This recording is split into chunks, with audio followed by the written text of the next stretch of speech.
back in there. But it's gonna receive a new swing set this year, regardless, outside of, some additional equipment over there. So, thanks, Tom. I'm gonna have Tanner come up next, and if you'll stick around, we'll do questions at the end. Okay. Thank you for being here.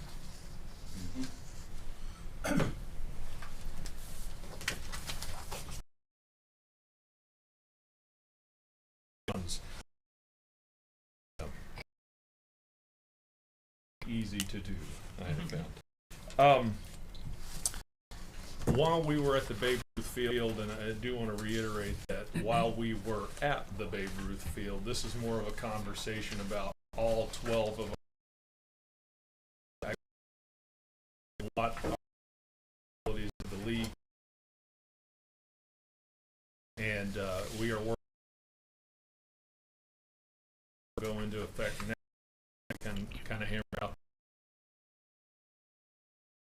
Councilman Mahan.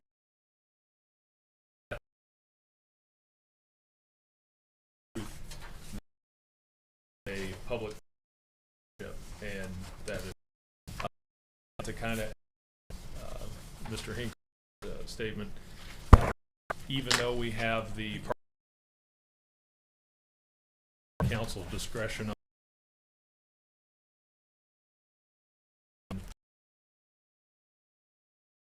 public-private partnership can go into effect now. So the document that I've handed out is just kind of an example of some of the things that the Recreation Board is looking at. Right now, Councilman Hillier already mentioned, I believe over at Phillips Park, that particular ball field has been named, I think it's Ryan Slaughter Park. Ryan, but not, I don't think the last name's Slaughter, my Okay. mistake. It's was something to that Martin. effect. It was Ryan named Martin. Paul Slaughter back in the 80s. Okay. And that sign was up, and the sign kind of eroded, and they may have renamed it, but it was Paul Slaughter at one time. Martin. Ryan Martin. It is named. Let's move forward from there. So, of the 12, 11 have timed out.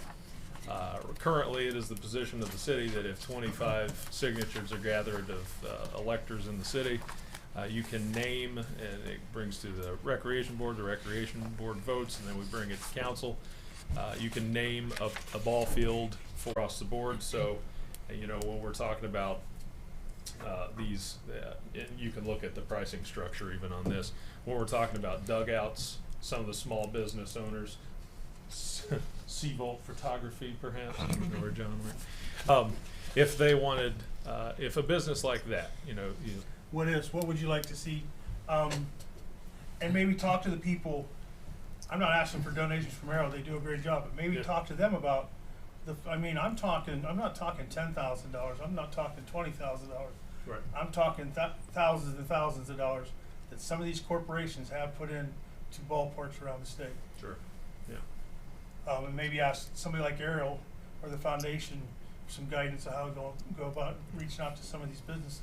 We have businesses in this town. Jeld-Wen, for instance, has been here for a long, long time. And they're a large employer, and a lot of their employees have kids and grandkids that play in these ballparks. And I think they might be somebody to put an ear to it. Yeah. We're by not doing it, we're leaving a lot of money on the table that could be utilized and turned back into the community, and that's why we want to explore this. And I do want to, note for anybody listening, if there are, Frank Mara Park, or Frank Mara Lane, for instance, is over in Memorial Park. We have no interest in taking that away.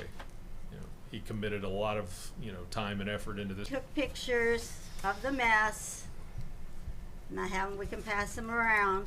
How are we going to handle vandalism? And they've cracked the one toilet too, a porcelain toilet. That's the urinal.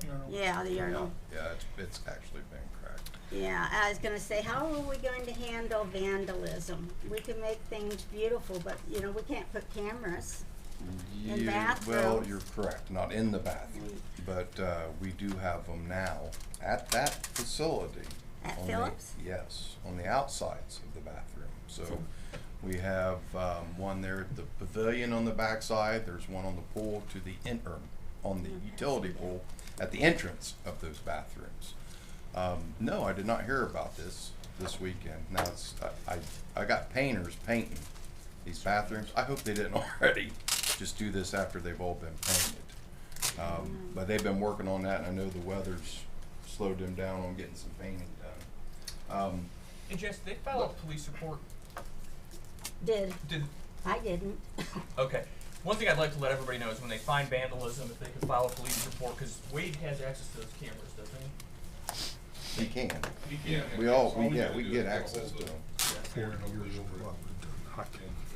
But I mean, the toilet paper isn't damaging that, you know, you have to scrape down, which makes them work, you know, scraping down. But the lady, then there was no toilet paper for them to use. Right. So, I can, back to how do you prevent vandalism? Oh, Yeah, okay, there's- I think this is far beyond the scope of Alright. what this meeting is about, and we can talk about vandalism if we want another half-hour-long meeting. I think this is a sign of what, Mr. Hinkle's department works on so much of the time that it's very difficult for them to get around to other maintenance items. But for the sake of time, does anybody have questions for Mr. Hinkle? Yeah, Mike. Tom, just a couple questions, and I appreciate what you and your crew doing. It's, the grass didn't get mowed. I think it's been raining about every day, isn't it? Anyhow, there's been a lot of talk about maintenance, mowing, upkeep, what the volunteers are allowed to do, what the city can do, how often you mow, can they mow, do you mind them mowing, I don't think your crew works. I don't know if we went down and got a load of that for them or not. Mr. Hinkle, you may not be the one to ask, but I'll just ask whoever has the answer.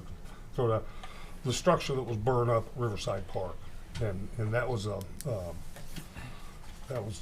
food vendor building, right? It was a shelter that you could sell or, provide chips, pop, something Right. like that. So was that our building? Yes. And the only reason I'm asking this is, and I understand why you didn't replace it, but was it insured? Yes. So Yes, we it did was. get compensated back for Yes.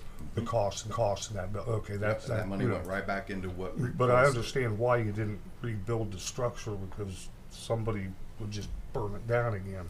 We did actually rebuild a Oh, did you? different structure. Oh, you Yes. did say you Yes, and rebuilt it it's to- in place. I don't know if okay. you've seen it. It's been in place for the last year, at least a year now, over there to replace. We removed all the other structures. They Okay, were dilapidated, and I converted it all to one building. And okay. put it in where it's at. Thank you, Tom. But real quick, I would like to bring that point up. A lot over the years, like going back to the Babe Ruth, and I said, more than likely that was not done by the city. That was the city allowed somebody to build it, to put it there, to add these concession stands, add these announcer booths, and then they're just, handed over basically to us. It's a real generational thing when it comes to these ball fields.